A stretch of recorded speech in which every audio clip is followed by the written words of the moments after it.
pour ce 10e anniversaire du Paris du Nord, émanation de Pour vous les princes, pour vous les princesses.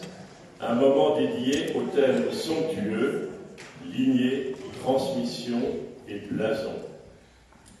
Ce soir, nous avons le privilège de recevoir des invités éminents qui incarnent ces concepts par leurs histoires et leurs travaux. Romet de la Poèse d'Arambure, dont le parcours fascinant nous emmène de la France à l'Autriche. Son destin l'a conduit à épouser la princesse Anita de Hohenberg, arrière-petite-fille de l'archiduc François Ferdinand d'Autriche, assassiné lors de l'attentat de Sarajevo. Romet, après son engagement auprès des commandos marines ou ses activités immobilières, nous partagera sa vision de l'histoire de ces deux pays de cœur, ses contributions culturelles, notamment à travers ses poèmes et récits familiaux. Ensuite, nous entendrons Isabelle de Brémond-d'Ars, petite fille du grand ambassadeur auprès du Saint-Siège, Vladimir d'Ormesson, et cousine du fameux Jean, mais évoquera aussi le procès de Nicolas Fouquet, défendu par son ancêtre Olivier d'Ormesson. Éditrice, elle présentera sa dernière parution Envers et ta devise, que son auteur Romet d'Arambure dédicacera ou continuera à dédicacer avec son illustratrice Chantal de Crissé. Chantal de Crissé, artiste spécialisée dans la peinture animalière et les scènes équestres, nous parlera de son parcours exceptionnel. Ses collaborations avec Hermès et ses nombreuses publications ont fait d'elle une figure incontournable de l'art équestre. Elle nous contera une de ces petites histoires qui en font la grande. Nous avons également le plaisir d'accueillir Véronique Fourcault, chanteuse remarquable, qui interprétera les mélodies de la Belle Époque et continuera à le faire avec son partenaire de longue date, le pianiste Fabrice Cochito. Leur répertoire léger et plein d'esprit promet de continuer à ravir notre public ce soir. Les notions de pérennité, d'excellence, de fierté, de rayonnement et de générosité sont au cœur de notre thème. Ces valeurs, incarnées par nos invités, ne se limitent pas à la simple généalogie ou à la possession de titres nobiliaires, mais s'étendent au savoir et compétences transmises de génération en génération, une fantastique distillation. Elles soulignent l'importance de la continuité, de l'hommage aux ancêtres, de la quête d'excellence et du partage pour le bien commun. Permettez-moi à mon tour d'illustrer le thème du jour, lignée, transmission et blason, par ma propre démarche de vie et, en exemple, cette synthèse écrite en 2011 est dédiée à Monseigneur le Prince Louis de Bourbon, duc d'Anjou, aîné des Capétiens, chef de la Maison royale de France. Ce collage résume en quelque sorte le texte que vous allez écouter. Suite à un parcours long et atypique consacré à cette recherche à travers l'art, la généalogie, la philosophie, l'histoire, la théologie, le marché de l'art, le marché de l'immobilier historique à Paris, j'ai créé une agence de communication et d'événementiel pour vous les princes, spécialisée dans la communication et les événements oniriques dans les plus beaux lieux historiques, le 10 juin 2024 inclus. Le nom de cette agence est le fruit de mes études de théologie et de philosophie au sein du séminaire traditionnel d'École, et il est synthétisé par la sphère de mon logo. Tout être est transcendé par ses transcendantaux, un égale vrai, égale bien, et on peut rajouter égale amour, égale Dieu. Le beau, lui, est une résultante de ces transcendantaux. Ça n'est pas un transcendantal, très important.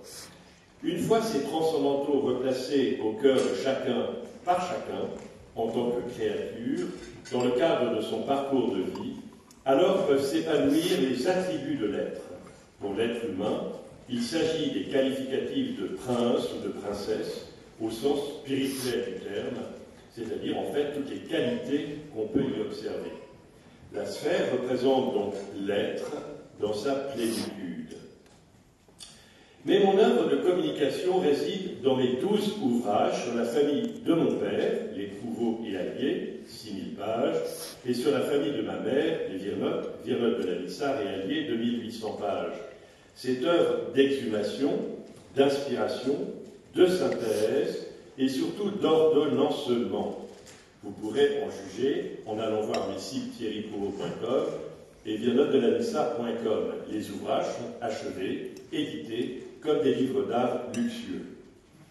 Je fais donc l'œuvre que les monarques n'ont pas fait depuis 200 ans, ce qui a laissé les familles orphelines et sans jardinier, la République ne se considérant pas comme compétente pour l'ordonnancement des familles, ceci relevant de la tête. Exaspéré par cette situation, j'ai franchi impétueusement, le 15 août 2008, les terres largement en friche de mes aïeux et alliés, et je commençais depuis cette même sphère, s'élevant par le souffle, à user de ma formation en contemplant et étudiant. Alors j'ai pu découvrir la beauté du tracé de ces parcs et de ces demeures patriciennes, à la bourguignonne, à la flamande, à la française héritée de mes pères. J'ai pu distinguer sous les mauvaises herbes et les a priori la beauté des chaînes tutélaires que sont les grands ancêtres, ces taupières qui ne demandaient qu'à retrouver leur sculpteur, la rectitude des allées de dévouement, de consécration, de création, d'inscription dans la cité, ou le charme des dessins plus artistes de l'art de vivre en société. Et alors mes ancêtres réapparurent, un à un, me présentant leurs illustrations, et donc leur rapport à Dieu et à la cité, celle-ci gommant leurs défauts. Ils se rassemblèrent toujours plus nombreux et commencèrent à collaborer avec moi, m'apportant leur amour, leur fidélité, leurs œuvres. Et chaque jour, c'est un ou plusieurs trésors. Le 15 août 2009, date du premier anniversaire de mes sites, ils dévoilèrent leur merveilleuse et familiale manufacture royale du Dauphin, créée au XVIIIe siècle et dont j'ai repris la marque, manufacturedudauphin.com. Aujourd'hui, c'est l'inspiration qu'il m'apporte pour venir vous parler. Ma famille a été représentative des deux voies que représenta la Grande Révolution.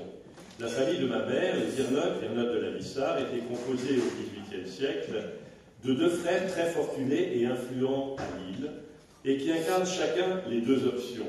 La transcendance, en la personne de l'anobli Charles-Louis Virnotte de la Lissard, dont la descendance appartient encore aujourd'hui par les femmes à l'ancienne, puisque non renouvelée, noblesse, et le pragmatisme plus commode du XIXe siècle, qui s'ouvrait en la personne d'Urbain de Louis Virnotte, dont la descendance masculine perdue.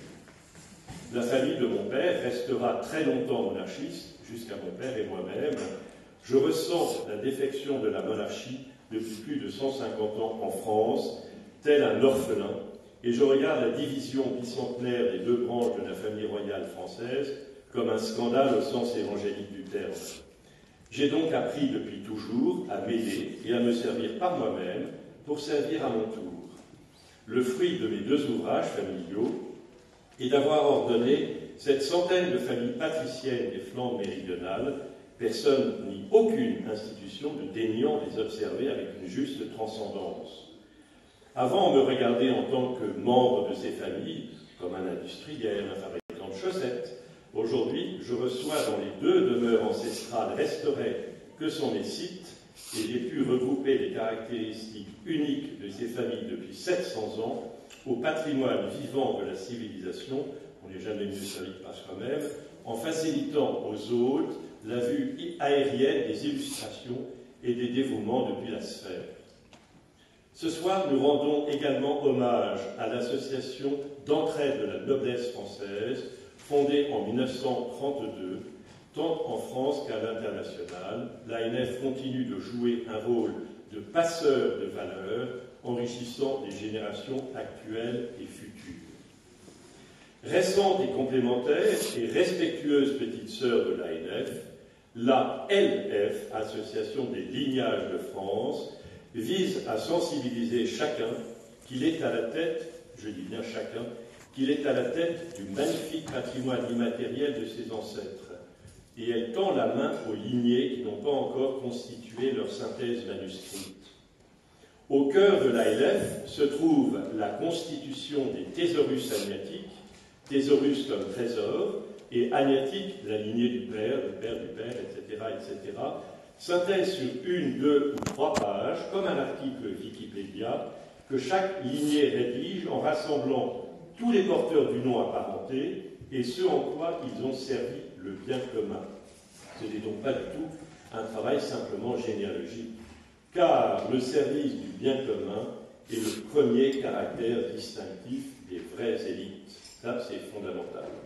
Chaque famille élaborant son propre thésaurus témoigne de son histoire, de ses valeurs et surtout de son rayonnement envers le bien commun, illustrant ainsi la continuité et l'évolution de la notion de vraie élite.